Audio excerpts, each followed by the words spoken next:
Hey y'all, welcome back to Sidewinder Shed. What I wanted to do now is just, I know I've been working on this engine here. This is January.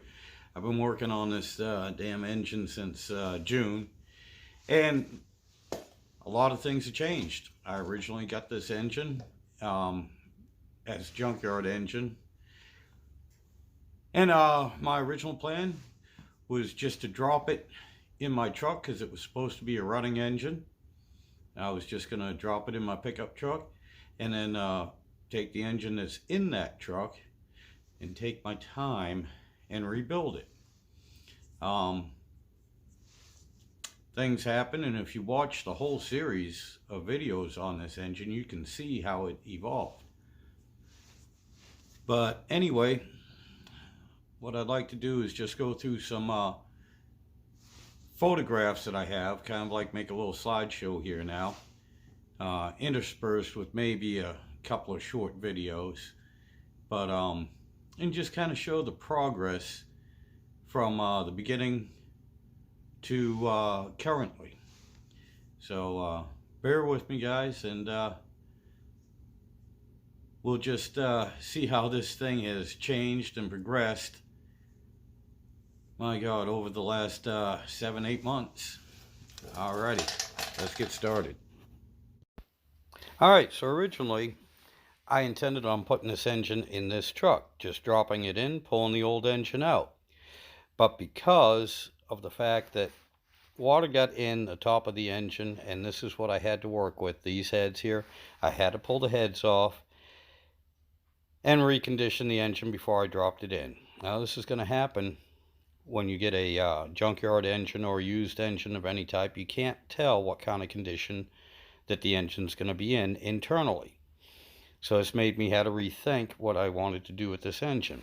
And if you watch my video series on it, you can see this is what I started with, and this is what I ended up with, doing a down, quote-unquote, down and dirty rebuild, which was my next intention on this engine. I did all this myself. Here's part of the paint scheme that I originally thought I was going to do and was going to end up with on this engine. However, things change. Because I was going to end up spending so much time and money on this engine and do a complete rebuild, because that was another thing that changed on me. I couldn't hone the cylinders out to make them straight and true. They were right at the limits, so I decided I'd go ahead and rebuild this engine. I sent the engine block out to the machine shop, and I ended up having to get 30 over, get it bored over 30, get it bored 30 over. That's the new KB pistons I put in, because I'd have to buy new pistons anyway. And that raised the compression from 8 to 1 to 9.7 to 1. Now here I am putting the crankshaft in. Hey y'all, welcome back to Sidewinder Shed. Putting the crankshaft in, and I have it set in right now. It's I didn't put any lubrication or anything on the bearings yet, because, well, hey guys, welcome back to Sidewinder Shed. I got the number 1 piston installed, and yeah, I'll those are 2 partial clips from some of my earlier videos during the build of this. But anyway, things change. Again, be prepared for that when you're building or rebuilding an engine if this is your first time. With that being said, though, don't let it deter you from trying to do something. Anybody can do this stuff.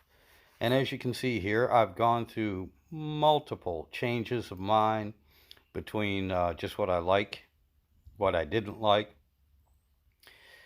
and circumstances beyond my control. What I had to do, what I ended up having somebody else do, the machine shop. After I even did the heads, I sent them out to the machine shop to have them professionally redone the proper way, because I raised the compression ratio. Anyway, this is just a learning curve, experiences. I haven't rebuilt an engine from the ground up in almost 40 years. Just thought I'd make a and quick this is video. what I've ended up with. Show you the this engine. This is what I'm showing you so far. I've also, this video, I can tell you right now, is going to be a couple weeks behind real time. That way there I don't have to rush to get videos out, and if I don't feel like making one, I'll have some already made. But so far, a few things here and there, but this is kind of what the engine looks like. The flames, on the other hand, too, they're from my grandson. He wanted flames on the engine, so I put it on. This here is a bell housing I got from a friend of mine for $40. Went ahead and cleaned it up because I don't need it for the truck. I just need it for the run stand, so I can put a flywheel on and start this thing out in the shed. Unfortunately, these bell housings, people think they're made out of gold. They want a couple $100 for them. Again, I picked this up for $40. Anyway, I want to thank all my subscribers and everyone for sticking with me and watching this build and supporting me. And for those of you that have never done this before, give it a shot. And you all have a great day. Thank you so much.